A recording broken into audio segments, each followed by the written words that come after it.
Right, welcome back, people. Welcome back to the channel. Long time I've done a video, but I wanted to talk about the Liverpool transfer saga at this moment in time and whether if we're in a real crisis or not. But before we get into the video, guys, I just wanted to let you guys know. Big thank you for you guys for tuning in and watching my videos, man. You guys mean a lot. 200 subscribers. We're on the road to 200 subscribers. I think we're on the 149. So, guys, hit up that like button on the video and subscribe if you are new. Tell a friend as well, because we're trying to build on this channel.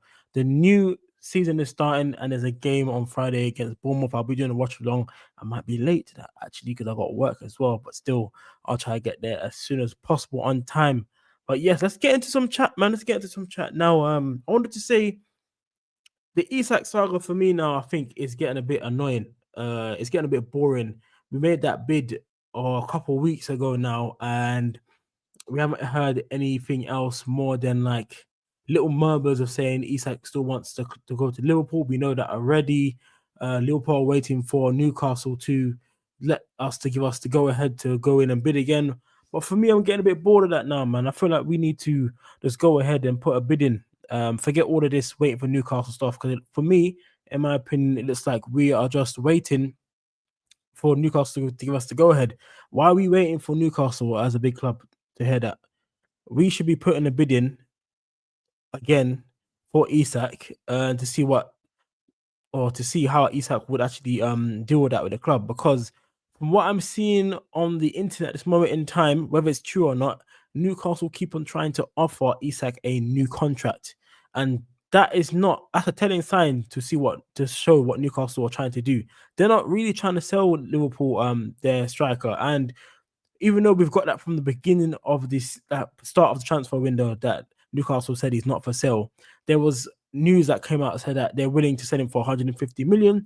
Liverpool need to meet that target price for that. Now, I do think that's a lot for Isak, and that will probably be overspending for the player.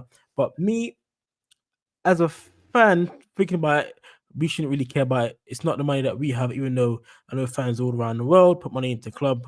For me, I just want to get the player in at the club. So we need at this at the moment in time. So we need Isak in because we need to get goals in the club for future replacement for Salah mainly. Cause I feel like he's a person that could go and do that.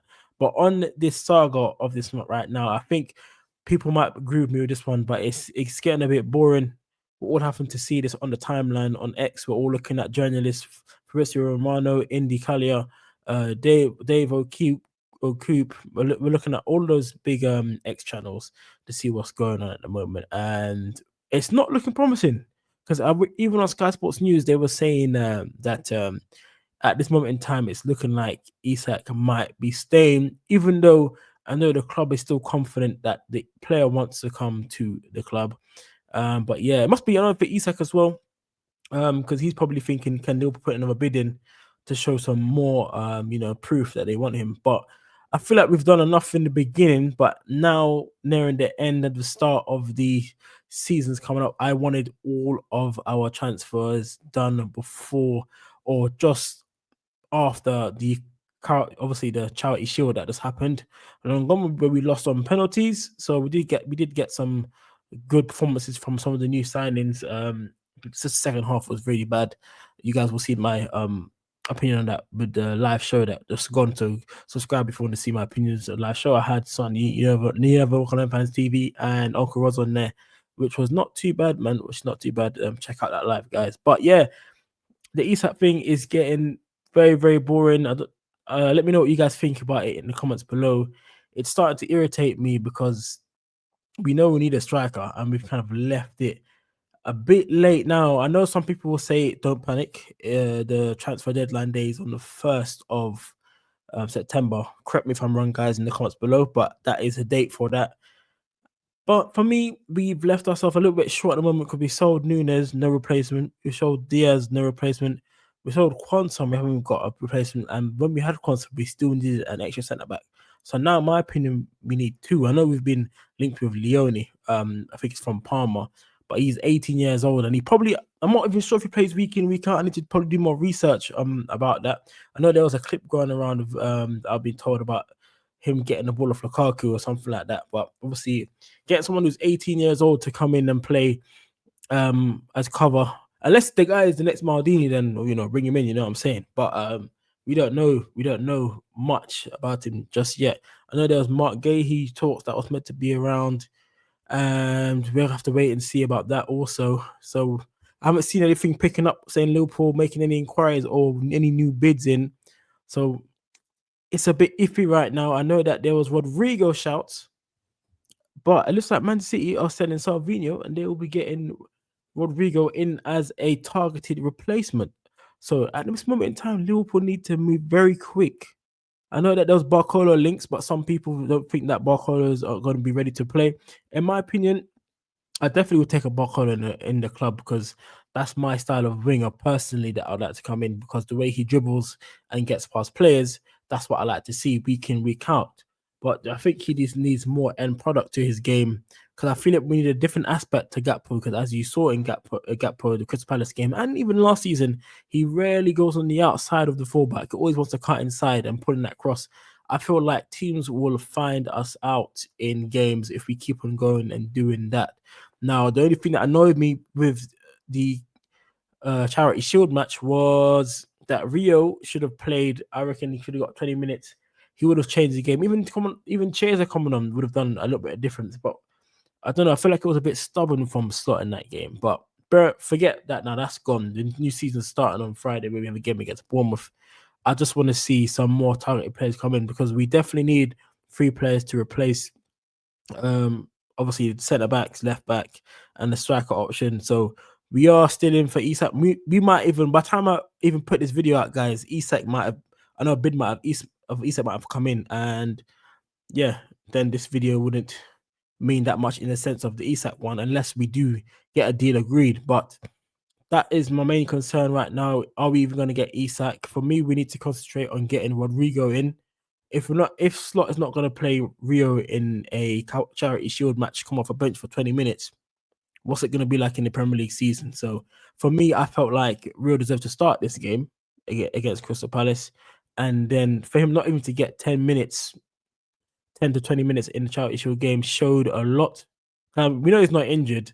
Maybe he's not trust him, or maybe he thought it was too much for a young player to come in. But for me, I feel like we needed him in that team. I know he's young. He's going to turn 17 soon, but still, he's been playing well, and I think he was good enough to at least get a little 10-15 minute stint. Let me know what you guys think about that there. So my 3 main things I would like to get done is, for player-wise, Henkape for Bayer Leverkusen. I feel like be a great long-term Virgil replacement. To get him in the club would be amazing. Great centre-back. The same with Rodrigo, that would be nice. And then if we don't get Rodrigo, Barcola, for me, I'd like him at the club. I know some people don't feel like he's ready yet, but for me, I feel like we need a different dynamic on the left wing side. If we've got a player that likes to cut in all the time, and we get a player that can go either way in Barcola and take on players with actually push the defense around 10 yards back when he comes onto the pitch, I think that's all we need, really. That'll be good enough. And then obviously we get the bagsman like Isak up front. That would be perfect. But obviously we gotta wait and see what happens, man. I just want to give you guys an update on what I think. Obviously on this saga right now. Don't panic. I know everyone's saying don't panic as Liverpool fans, but we've done some great business so far, and I think the first 11 right now is still good enough. Key performers to take. FTK was great. I like the way he finished the goal against Palace as well. So we can see he's got an eye for goal, and I love his wing play and his striker play as well up front was good, man. I like the way he was interchanging on the wing and up front, and then giving the space to Wirtz to get up front as well. It was nice. His little touches as well. You can see that he's got the nice football ability to pass and link up with the strikers and the attacking midfielder as well. So it's not bad. Salah, obviously, he's not a striker, but he's a winger, but kind of can class Salah as a striker because the amount of goals he gets and when he plays on the wings. Salah's performance was very bad, in my opinion, but I don't think he's going to continue to do it. He has games like that where he's just abysmal. I think during the season, it will probably go away from that. I feel like we need to do better on the wings to give Salah more of that space that he needs, because he's not a marauding winger anymore. He's not going to run the line like he used to. He's 33, 34 now, I think. Let me know what age he is, but he can't do it the same as he used to. But he's more of a creator now, And then when he gets into the box or in tight spaces, he looks to finish off and score some goals for us, man. But yeah, let me know what you guys think. What players you guys want to get in at the club in the striker, left wing, and centre back positions? Let me know. My centre back will be Henkape. Left wing will be Rodrigo first choice, and then Barcola second. And obviously up front, I want to get Isak. And people laughed at me when I said that Mateta was a decent striker to come in at Liverpool to be that as a backup. No one believed in me. Look what he did against us. It was a handful for Konate and Virgil. Even though I know it was a charity shield, Virgil said he's not up to speed in one of his interviews that I watched. Big up Cop TV, great YouTube channel. I saw that on there. He was sick for over 5 days in the train, has to get up to fitness. But yeah, man, that's my take on what's going on so far. I don't think we're in a crisis. Also, I'll probably name the title Liverpool in a crisis with question mark. So I can put the video out for you guys to discuss as well, man. But yeah, let me know what you guys think. I don't want to be too reactionary, but sometimes I am as a person in general. So that's why I'm putting out this video. I think we have got a long time left until the 1st of September. If I'm correct with the transfer deadline day, we would get some stuff done. As long as we get those 3 positions filled, it will be okay. As long as we do that, I think we'll be all right for the season. But yeah, I just want to see a lot more from Slot regarding the players that we have at the team. He might as well use the wingers that we have. I don't know why he brought on 2 midfielders to shore up the game. We had no attacking threat in the Palace one, so I just want to talk about that there. Yeah, but regarding our transfers, man, it's amazing so far. I'm not gonna sound spoiled. We got Wirtz, TK, Frimpong, Kirkez. We got Mamadashvili in as well. We just need to get another centre back and a left winger and a striker. Yeah, man. But yeah, big up everyone for watching this video. I appreciate you all. I am making a fantasy league. I've made my team. I don't want to show you guys just yet, just because you guys might copy me.